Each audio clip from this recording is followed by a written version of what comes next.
Karibuni wadau wetu wa channel yetu ya Afya Doctors, na leo hii nakuja kuzungumzia kuhusiana na jinsi ya kupata mtoto wa kiume. Tumetoka kuzungumzia jinsi ya kupata mtoto wa kike, sasa leo utakuja kuzungumzia jinsi ya kupata mtoto wa kiume.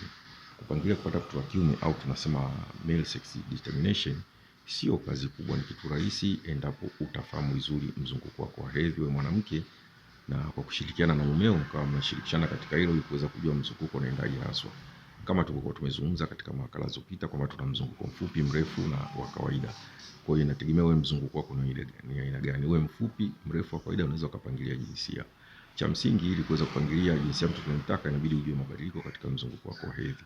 Katika kuangalia mabadiliko katika mzunguko wa hedhi, mara nyingi tunaangalia siku za upevushaji wa mayai ambazo ni siku za ute wa uzazi. Kwa hiyo mwanamke yote mayai yakitoka na kuwa anapata ute, na ute unatofautiana. Kuna wengine wanapata mwingi, wengine kiasi, wengine kidogo sana.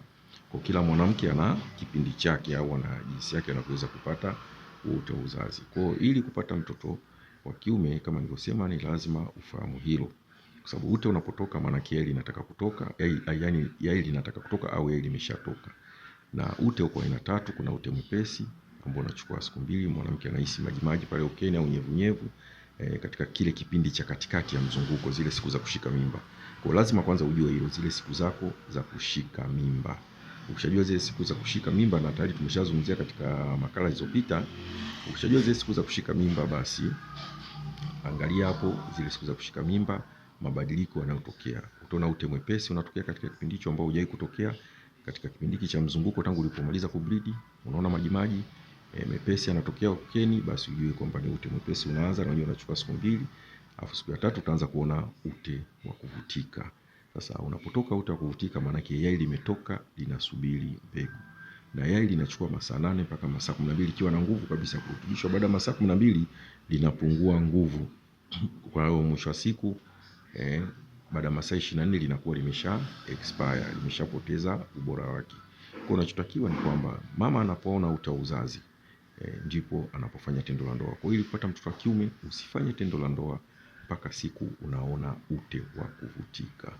Ndio hapo ushiriki tendo la ndoa, basi uwezekano kuja kupata mtoto wa kiume ni mkubwa. Kwa hiyo usishiriki kabisa tendo la ndoa mpaka siku unaona ute wa kuvutika. Na ute wa kuvutika unakuwa kama unakuwa unanata au kama unateleza kama makamasi au kama kile ute wa yai, au vile vile inakuwa kama mrenda. Huo ndo tunaita ute wa kuvutika. Kwa mama anapoona ule ute, ndo tendo la ndoa lifanyike, alafu lisifanyike tena mpaka kile kipindi chote kinapita. Kwa hapo ni kwamba mbegu za baba, zile mbegu za kiume ambazo zinachukua muda mfupi, kwa kawaida sifa yake ni spidi kali na zinachukua masaa 48 au siku 2. Kwa hiyo mbegu zitakimbia spidi na mwisho wa siku linawai yai. Kwa mbegu ikiingia kwenye yai basi nenda na rutubisha lile yai, tunapata mtoto wa kiume. Hapo tunasema umefanikiwa kupata mtoto wa kiume na tendo linafanyika kwa siku hiyo. Sasa siku za upevushaji wa mayai au siku za ute, kila mwanamke ana siku zake na lazima ujaribu kuchunguza. Kama nilivyosema mwanzoni, fahamu mzunguko wako wa hedhi, na tulishazungumzia kama ni mzunguko wa siku 28 basi 28 toa 14, ile 14 unatoa 3 na 14 unajumlisha 3. Kwa kuanzia siku ya 11 mpaka siku ya 17 kwa katikati ndio anza kuchunguza ute wa uzazi. Siku ya kwanza ni ile siku mama ameona damu ya hedhi. Haijalishi umebleed siku 2, haijalishi umebleed siku 3, 4, 5, kwa sababu tumesema mwanamke anableed kati ya siku 3 mpaka 7.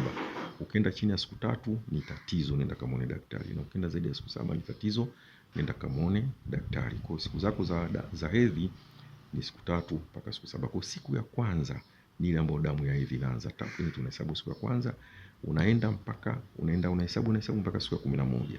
Kwa kuanzia siku ya 11 unaanza kuchunguza ute wa uzazi, unaendelea siku ya 11, 12, 13 mpaka 14, 15, 16, 17 hapa katikati. Ukiona tu ute wa uzazi basi subiria, utaanza kuona ute mwepesi, subiria kuona tu ute wa kuvutika, fanya tendo la ndoa, uwezekano kuja kupata mtoto wa kiume ni mkubwa. Kwa hiyo ni kutokana na maelezo yetu kwa kifupi jinsi ya kupangilia kupata mtoto wa kiume.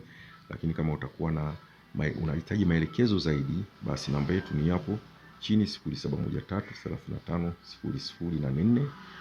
Kwa utakuelekeza, utakuja tutaelekezana vizuri kabisa ili niweze kufanikiwa. Na ili uweze kupata elimu zaidi, basi subscribe channel yetu.